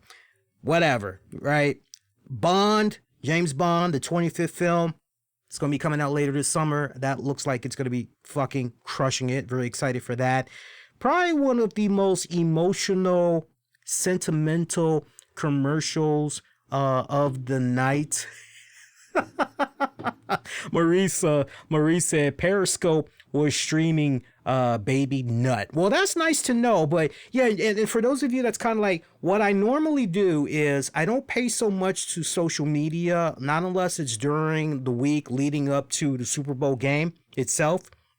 But what I always do is just strictly focus on the commercials that airs during television. That's the ones that I usually focus on. So you guys got to forgive me if I don't mention something that was a social media exclusive or whatever, then you guys got to forgive me. But the yearly installments that we do of this show, I just talk about what came on the TV. But yeah, the most sentimental, emotional commercial of the night, I think that's going to have a lot of people talk at the water coolers for sure tomorrow, is the Google commercial. and you kind of needed to tell yourself or some friends a joke afterwards because you heard this old man, and he basically was telling Google, hey, remind me of that time that, Loretta and I had our first dance, or, hey, remind me how much I love Loretta. Remember that time when Loretta and I went to go get ice cream? It was very emotional, and he's like sharing these photographs through Google, and he's essentially telling Google to, hey, remember this. And it was very touching. You couldn't help but go, okay, it's obvious Loretta isn't around anymore. And you also couldn't help, I don't know how it was for you guys, but you also couldn't help but question how was his mental health, right? Because did he maybe have dementia? Was his mind kind of, right? You just couldn't help but kind of wonder those things, because he I don't know, for me it was just, I liked it, but it was so, damn, the mood just really got down, right? Because I'm sure there were women that were probably watching that commercial. I'm sure that they probably looked at their significant other. Luckily, it didn't happen with me and my girl. We just thought it was a nice, touching commercial, but I'm sure there were probably some women that were kind of crying about that because it kind of gave them like a Notebook moment, so to speak, right? Which was a good movie. Nothing wrong with that. It was actually a really good movie. Also, Ric Flair, he was in a all-star cast there, but some of those faces I didn't quite recognize, to the point of, oh, that's so-and-so, oh, that's so-and-so. So I couldn't really tell you the names, but Ric Flair, the whole wrestling connection there. He was in the new Sabra commercial, and it was, how do you guys, what is it, Moss or whatever, right? How do you basically get your hummus on, except it's Moss, right? And that was kind of cool, right? Ric Flair having a ball on social media. He's got a little gif of himself from that commercial basically saying, when you appear in an ad during the Super Bowl game, right? So he's on cloud nine right now. Good for him. Good for him and good for everybody. Get that, because them ad slots, they go up so high, to the point. There was this really cool graphic of information that was shared during the game that I want to give a nod to. Check this out. Average ticket price going back to Super Bowl 4, like Super Bowl 4 to now. Average ticket price back then, $15. Now, average is almost $3,000. Cost of a commercial back then, $78,000. Today, over $5 million. Just for a 30-second commercial spot. Is that insane or what? Halftime act, back then, it was Carol Channing. And tonight you had Jennifer Lopez and Shakira. Your play-by-play guys, back then you had Jack Buck. This go round, you had Joe Buck. So, I mean, that's just, but the price for the commercials, good God almighty, that is just insane. That is just insane.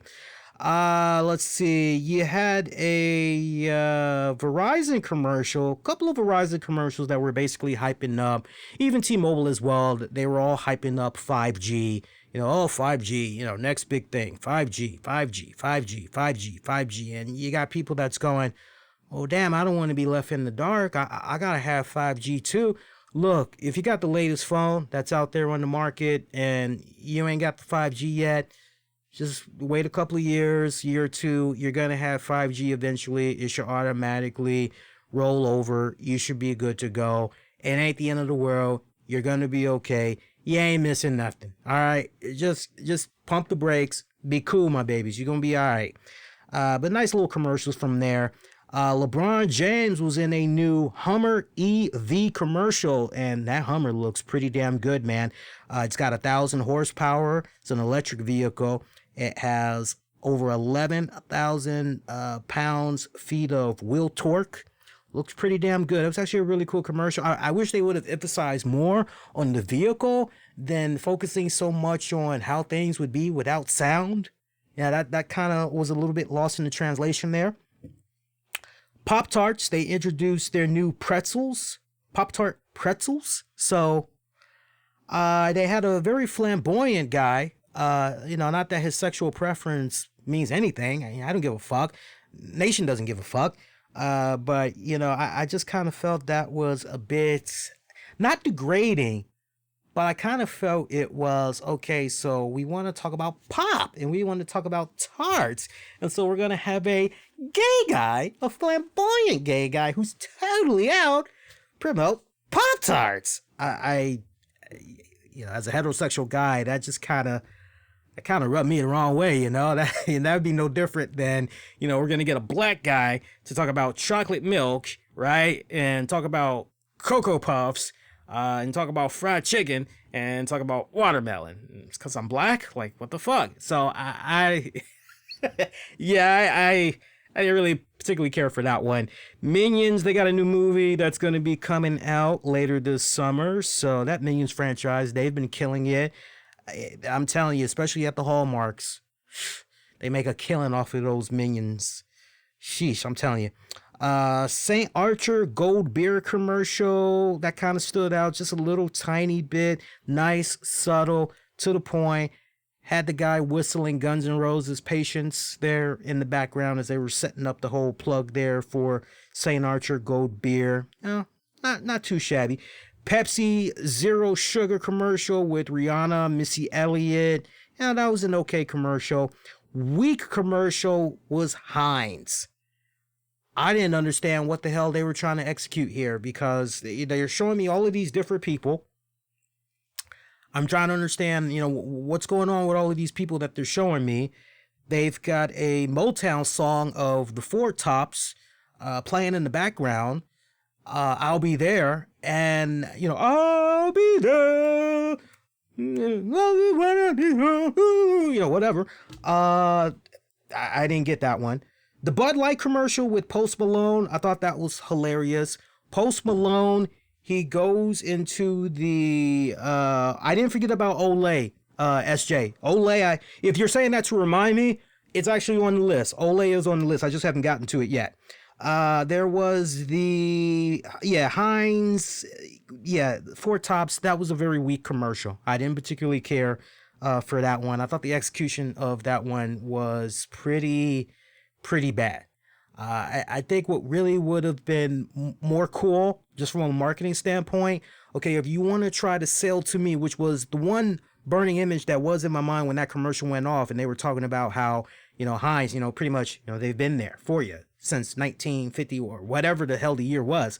Okay, well, how about this? If we're going to incorporate the Four Tops I'll Be There song or whatever, well, here's a cooler idea. Why don't we maybe do a time warp where we show how America was during certain periods over the decades, right? And no matter what the hell was going on with fashion, right? Pop culture, right? Heinz has always been there. Same great taste. Maybe the bottle shape has changed a little bit or whatever, but the ingredients inside, it has always remained intact, right? Why not kind of tell that story instead? That kind of would have made a little bit more sense to do, right? I don't know. But the Bud Light commercial with Post Malone, that was actually pretty fucking funny. Yeah, I enjoyed that one. So Post Malone, he walks into like a convenience store and he goes, where's your beer? And the cashier's looking at him like, who the fuck is this dude with all this shit on his face, right? And he goes, it's right over there. He's like, oh, okay, great, thanks. And he essentially had a Herman's Head moment. For those of you that don't know anything about Herman's Head, it was this hit TV comedy series that was on Fox back in the day. And some of the people that actually were on that show actually went on to do voices for Simpson characters and all that. I won't spoil. I'll let you guys do the research. But it was a great TV show, right? And it was about this guy who had, every time he was thinking about something, you go inside his head and there was like 5 individuals, right? One was like the rational person. The other one was angry, and, one was smart and the other one was funny. And then you had like a lazy personality or whatever. And so you see all these personalities that's inside Post Malone's brain when Post Malone sees that, oh, well, on top of Bud, apparently there's Bud seltzer water. Say what? Or, and and he's trying to figure out which one does he go for. And so in his brain, these personalities that are steering him, like Starship Enterprise, they're fighting, and eventually somebody goes, why not just get both? But as they're fighting for control of his body, he's fucking up the entire store. So he leaves it in just this serious fucking chaos, right? Chips and racks all over the floor. It was hilarious. And then it ends with Post Malone looking at the cashier after he's made the mess going, you got any pretzels? That was hilarious. That was freaking hilarious. Also, Doritos. Actually, you know what? Before we get to Doritos, again, I had it coming up later on, but the Olay commercial. I see SJ saying he hated the Olay commercial. I hated the Olay commercial myself. And let me explain to you the reason why. Here's another ad where, what's the message that you're trying to get out here? I don't really understand the execution here. So you had these women led by Taraja P, the girl from Empire and Hustle and Flow, and you're going, okay, what's going on here? Something about Olay, so you're going, okay, makeup. Something about donate to little girls. Okay, why am I donating to little girls? Send girls to space. Okay, and it was all over the place. It was all over the place. This is 30 seconds. You got to make your best hard sales pitch here. You got to do something that's very memorable and everything. And it was just, they spent so much time focusing on Taraj and trying to introduce these other girls, right? And I thought it was kind of hilarious how they had to emphasize on making sure that they put the graphics, right? The little lower handle, so you knew the names of these people, right? Okay, this is so-and-so. Okay, this is so-and-so. This is so-and-so, all right? You're showing me like 4, 5, 6 fucking women, right? Okay, all right, well, what's going on? And the commercial's over. Yeah, that for me was just really, really, really weird. I didn't really get that one.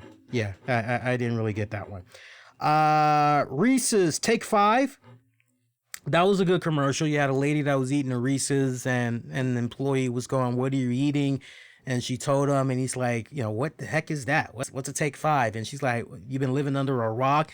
And all the metaphors that you can think of, with your heads up your butt, just all the metaphors that you could think of, you were seeing. It was quirky, but it was funny. And, I've actually done studies for Reese's over the years where you'd be surprised how many people, in fact, do not know anything about Reese's Take 5, right? Some people actually think that like it was an energy bar, or some people never even heard of it or whatever, right? Now, and to Noe in the chat, Fergie was the one. No, not talking about Fergie. There was one that Anita Baker had did. Now, to my credit, maybe I might not be thinking of her in the NBA. Maybe it was in the NFL, but I'm talking just from the grander scale. Like when you look at all the sports and you think about bad performances, damn, Noe, how far back did you rewind? Because that was like almost 75 minutes ago, dude. I need you to catch up. I'm trying to do my best to respond to the comments as soon as I see them. So I am looking constantly.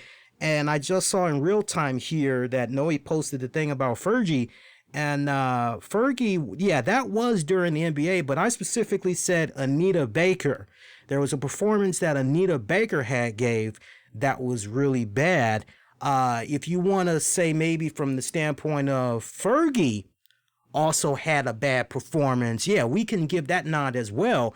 But when I was talking about Anita Baker earlier, Anita Baker was very memorable for her performance that a lot of people really did not like, and it left a lot of people on social media very divided, because for every person that bashed Anita Baker's performance, you also had people that try to go to bat for her and say, nah, man, she actually is a pretty damn good, talented singer, not really sure what's going on here. And I find it kind of fitting too, because shortly after that performance, we heard rumblings that Anita Baker was going to be putting an album of new material out, but I guess that really has shook her up, because a little bit after that, she decided that she was going to be retiring, and she did a limited tour. I don't know if she even did 50 dates stretched across 50 cities, but she did a limited city tour, and she's been retired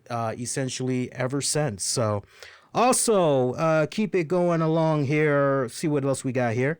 Doritos. Yeah, the Doritos commercial. Got to give props to that. Doritos commercial. Billy Ray Cyrus, Lil Nas X, Sam Elliott, the go-to guy for all things narration, Western and all that. Their little dance off.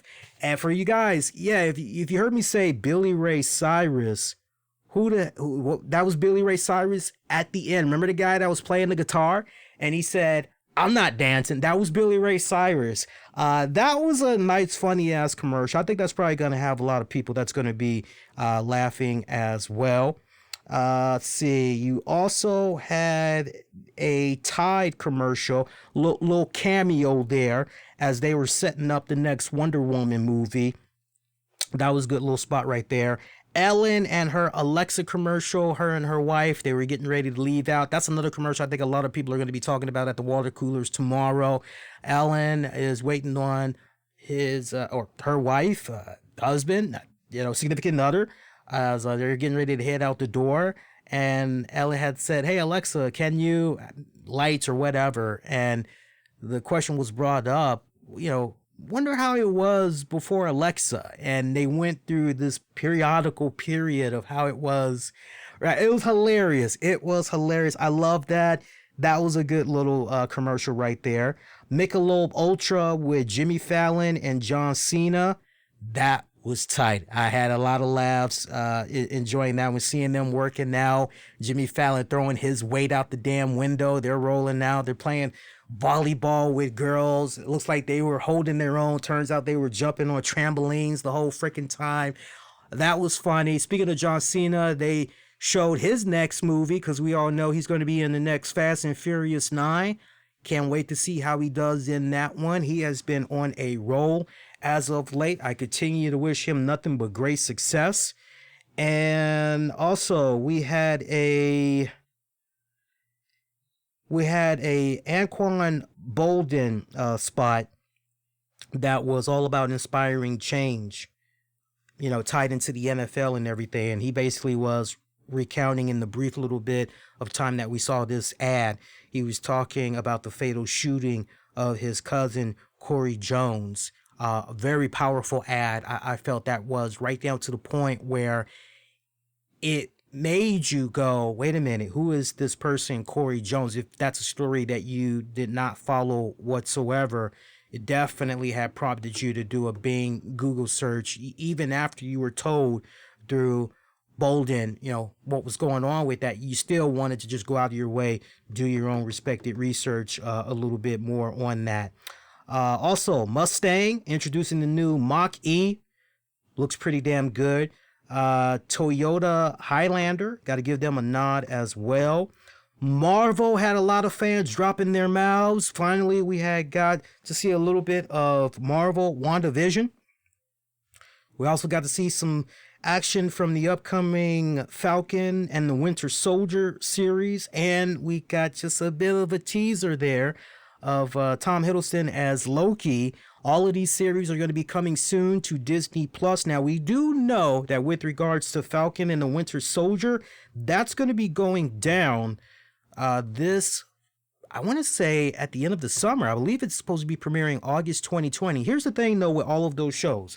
All of those shows have a respected budget of $150 million, and it is a limited series. Limited series meaning, you would think, 10 episodes? No. They're only going to be 6 episodes from what I'm able to gather. It's only going to be 6 episodes. And for those of you that are a little bit in the dark about what's going on with these respected series, this much I can tell you. With regards to WandaVision, Falcon and the Winter Soldier, those are going to pick up immediately from the events that occurred in Avengers Endgame. With regards to WandaVision, some of the story arcs that are going to be playing out throughout its limited run sets up the following year's Doctor Strange sequel. Okay. And Falcon and Winter Soldier, we told you about that. Loki, by now you should kind of know that with regards to the events that happened in Endgame, we're kind of going to have a little bit of an idea of, what happened with Loki, right? We won't spoil it for some of you guys that maybe haven't watched it yet, but Avengers Endgame I'm talking about. But yeah, everything is essentially post Endgame from what we're able to gather. Speaking of Marvel as well, we also got to see the trailer for Scarlet Witch. That looks pretty good. That's picking up from the events of Captain America. What was it? Was it Captain America Civil War? I'm trying to think. I believe it was Captain America Civil War. It should be picking up from the events right after that. So, that's another one that looks like it's going to be pretty good. Can't wait for that. Anthony Anderson and his mama was in the T-Mobile 5G commercial. That, I think, is going to have some people laughing as well. Mom doesn't like change, and Anthony's like, you're going to love it. It's 5G. It's better coverage. So here we are again promoting the whole 5G concept, and his mother keeps calling him at weird periods of time. Hey, it works here. Hey, it works there. Hey, it's working here at the club. And Anthony's like, what are you doing at a club? And who are you with at the club? Right. So that was a nice little funny commercial. P&G, the guys that are behind Bounty, Charmin, Olay, Mr. Clean. They had Rob Riggle and one of my favorite Latin women. She's kind of like the female version of Desi Arnaz, but as funny, if not a little more funnier than Desi Arnaz. I feel Desi Arnaz from I Love Lucy. Sofia Vergara. That was a nice little spot that they had there, right there, showing all of those personalities. Chili spill, mess being made. Okay, what's gonna happen, and basically all of the P&G products that I just mentioned, all of them joining forces to, clean up the mess and everything. That was a nice little spot that they did. Jeep commercial is the winner of the night, and I'm going through the commercials, playing it all back in my mind. All-time Bill Murray fan. Love him. Love him. The Jeep Bill Murray spot. Come on, it's Groundhog's Day. And you got Bill Murray, older Bill Murray, doing that scene at 6 a.m., right? Here he is, getting hunted down once again by the goddamn life insurance dude. And he sees the freaking new Jeep, and he's like, oh, well, that's new. That wasn't there before.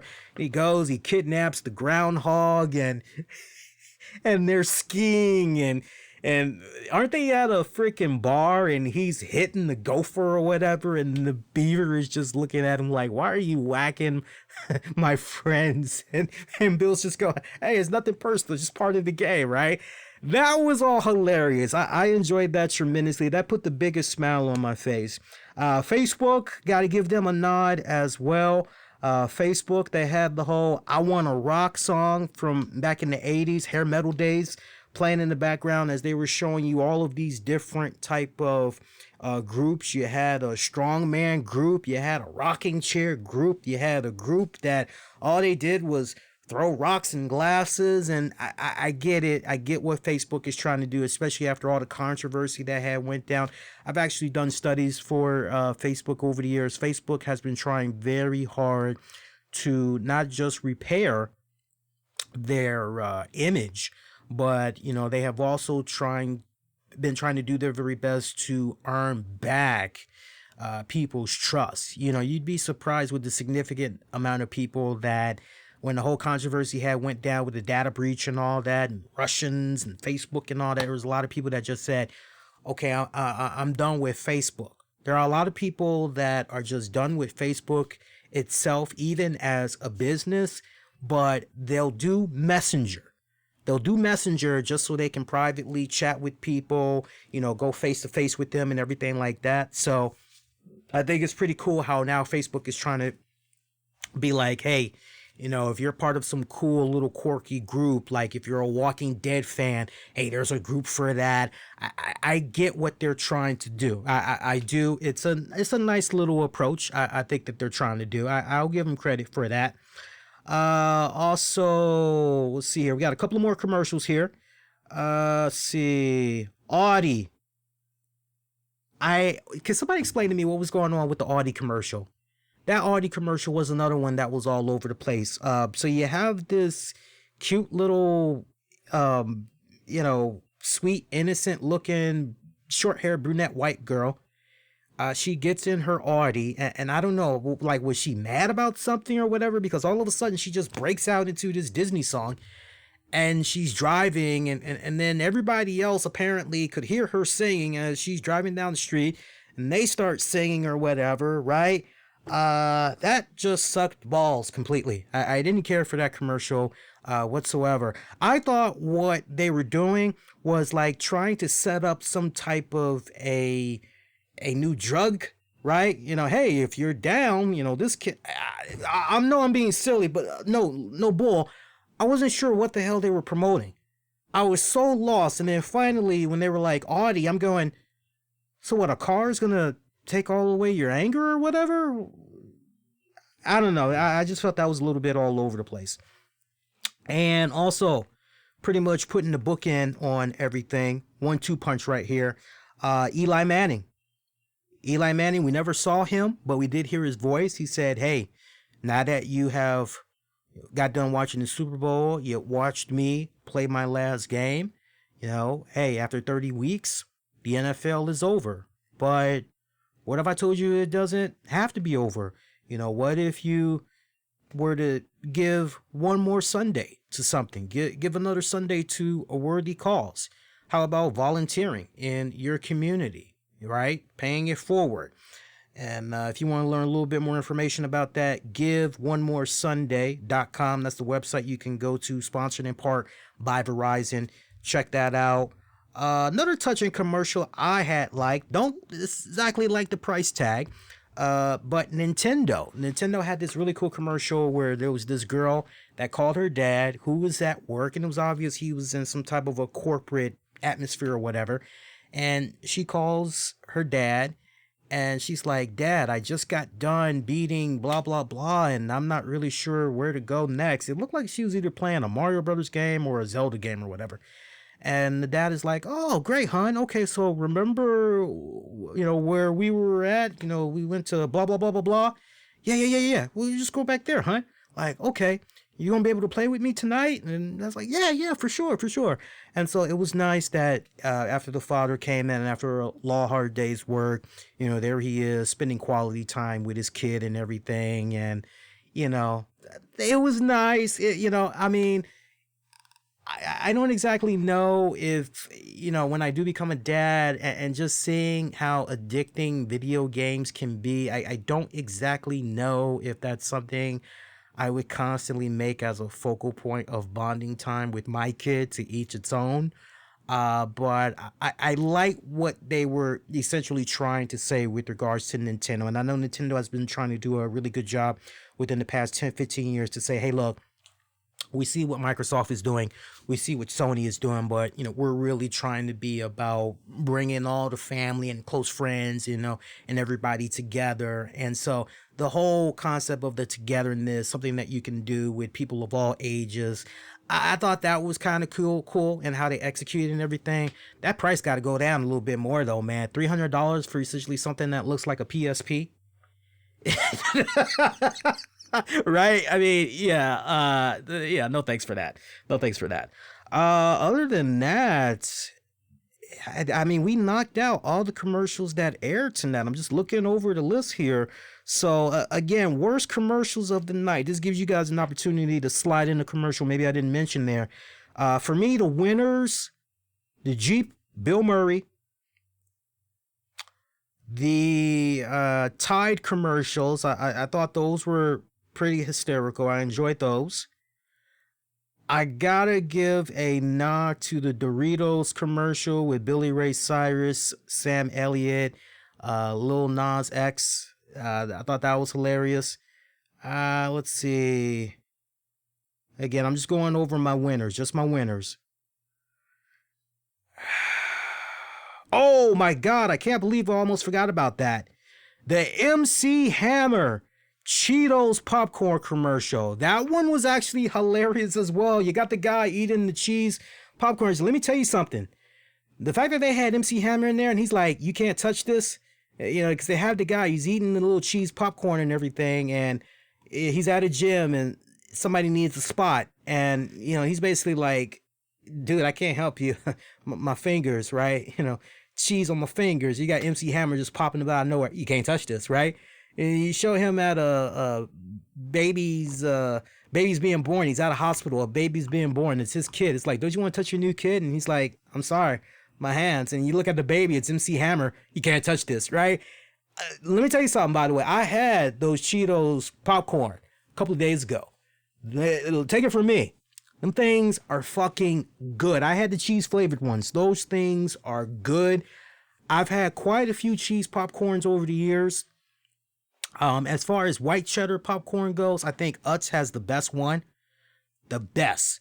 For just regular popcorn, I am a sucker for Orton Redenbacher, right? Just getting the traditional popcorn, putting it in the microwave, pop, pop, pop, pop, pop, pop, pop, right? But for popcorn already ready to go, my number one go-to is Utz white cheddar. And for cheese popcorn, I go with Utz again, but that Cheetos, it's pretty good. You guys definitely won't be disappointed with that. That's definitely a winner, though, in my book, is the point that I was getting at. Let's see. Anybody else I want to give a nod to as far as top winners? Just going over this list here.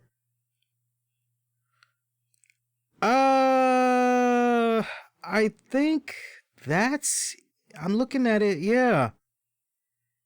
So Ellen and Alexa. That's another one. So Ellen, Alexa, Bill Murray, Groundhog Day, the MC Hammer Cheetos popcorn commercial, Google for sentimental purposes. I'll definitely go with that as well. And I will go with the Doritos commercial with Lil Nas X, Sam Elliott, Billy Ray Cyrus. And rounding off my personal list will be the Bud Light with Post Malone. And I got to give an honorable mention. I'm going to put it in there as well for my number 7 officially. I'll also give the nod to the Tide little commercials and the little spin-offs that they were doing there. The worst commercials, totally sucked balls. Audi, they didn't execute right, as far as I was concerned. Olay, wasn't really feeling that. Didn't care for the TurboTax commercial either. Put them in there as well. Let's see, who else? Pop-Tarts pretzels. No passing grade in my book. And who else? Yeah, that's really it. You had a Michelob organic commercial. They basically were saying, hey, look, when you buy this particular Michelob beer, we'll donate X amount of money that can, try to help out the environment. I thought that was kind of a nice little thing that they did. You should be doing that all year round, though. You shouldn't have to be forcing people to buy beer just to try to make them feel as though they're empowered and that they're actually doing something to help the environment. So that's a fail in my book. So I kind of put them in the fail category. So yeah, I'm curious, what were some of the ads that you guys had thought were pretty banging, on point and everything?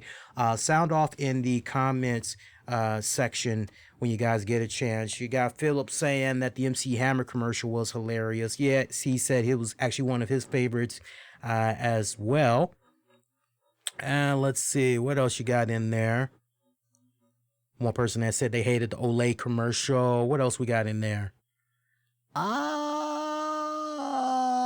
The Mountain Dew doesn't count, Maurice, because sadly, the Mountain Dew commercial, we actually saw it days before Super Bowl week. And as a matter of fact, I remember seeing, and for those of you that's like, what Mountain Dew commercial? Yeah, the Mountain Dew commercial with the woman that plays the wife of Anthony Anderson on Blackish, and you had Bryan Cranston that was in there. And Bryan Cranston does his best Jack Nicholson interpretation from The Shining when he breaks through and he's offering the Mountain Dew. Sadly, I can remember seeing that commercial on more than one network TV station at least 2 weeks, maybe even 3 weeks out. I'll commit to 2 weeks for now, but at least 2 weeks before the Super Bowl. So that's why I kind of glance right up over that, sadly. Even right down to the point, like there was maybe one new element that I did not see that they did tonight was they had Bryan Cranston at the end dressed up like the twins from The Shining. Now, in the 2 weeks leading up to the Super Bowl, they did not show that part. They pretty much ended it with Cranston busting his face through, giving her the Mountain Dew. The sister drinks it and she's like, oh, you know, that's not bad. And it pretty much ends like that. And you get the caption and all that, Mountain Dew, blah, blah, blah, blah, blah. But yeah, that's why I didn't include that one. But that was a badass commercial. That was definitely a badass commercial. So good stuff. So yeah, let me know what you guys had thought about the commercials overall. Continue to let me know what you had thought about the game as well. Let's take a look at the polling results one more time here before we get ready to wrap up. All right, so once again, looking at what you guys had said on Twitter. And on Twitter, you guys said... All right, so with regards to the halftime show, and that poll is going to stay open for 19 more hours, 64% of you are saying that Shakira had won. 36% said JLo won. And to Twitter, we're sticking with here. What did you guys think about the game overall? Right now, we have 14% of you only watched the game for the ads. So basically, you didn't care for the game. You know, you weren't bashing the game. You just didn't care about the game. You wanted to watch it for the ads only. Nothing wrong with that. 15% of you didn't watch altogether. 71% of you thought it was a great and close game. Meanwhile, to YouTube, we go now. YouTube. Go over to the communities tab. YouTube. 8% of you only watched for the ads, not the game. 38% of you did not watch this year's Super Bowl. And 54% of you all felt that it was a great and close game. So that's pretty good as well. Yeah, there was the Honda commercial, wasn't there? There was a Honda commercial with Chris Evans. I always forget the woman's name from SNL. I always forget her name. Mrs. Droopy Face is what I call her, because she, every time you see her on SNL, she'd be involved in these silly little spots where she makes a sad, depressing face. They kept doing these Boston accents, and they were promoting a Hyundai smart vehicle, basically. I forgot who the third guy was in there, but all these guys were doing Boston accents. It was hilarious. You know, that's a nice little commercial as well. I wouldn't be surprised if maybe there were a few people that had talked about that as well. All right. And Joshua, with regards to as far as the president and what they said on Twitter, not touching that. And right down to the point, I'll tell you what, Justin, in fairness, unless it had something to do with the game, which I'm actually going on the president's Twitter timeline right now. And with regards to that, let's see here. Looking at his tweets right now. And I'm even looking at his tweets and replies. I'm assuming that Joshua brought this up because of the game. Not seeing anything about Trump making any comments about the game. Because if it was a case where he was going to be congratulatory, I definitely would not mind giving him props and all that. But I do not see any of that going on. So Joshua, Sorry, that's irrelevant right now. We were specifically talking about the Super Bowl and all that, and I don't see anything on his Twitter timeline that suggested anything as far as being congratulatory or at least giving comments about, hey, the game was good or whatever. So you'll have to forgive me if I don't comment any further on that. Happy to say that when it comes to these Super Bowl games, we try to do our best to not talk politics because this ain't the time. It's not the place. It's not the show. We try to have it be as lighthearted, fun, as much as humanly possible. But guys, we've pretty much wrapped it up on that note. So please, those of you that's going to be watching this on demand, keep the conversation going. Let me know what you had thought about the game, what you thought about the commercials. I'll definitely follow up on what you guys have to say. If not on Monday's RCWR show, depending on the feedback, definitely on Wednesday's show. Programming notes, your next edition will be coming at you guys Monday night at 11 p.m. Eastern, as soon as WWE Raw goes off the air. So for you wrestling fans, yeah, you know you're going to get your fix. We'll be talking all things wrestling, non-wrestling, and beyond on that show. So circle on back. You know, you got your Wednesday night fix as well after AEW and NXT goes off. You can get at me on Twitter, Facebook, Instagram. Use the keywords, the RCWR Show. Twitter is your best bet. Also, Discord as well. You can feel free to join our Discord server. Always having a lot of fun there. And real quick, one more special shout out I want to give. I want to give a special shout out to Gareth Nelson.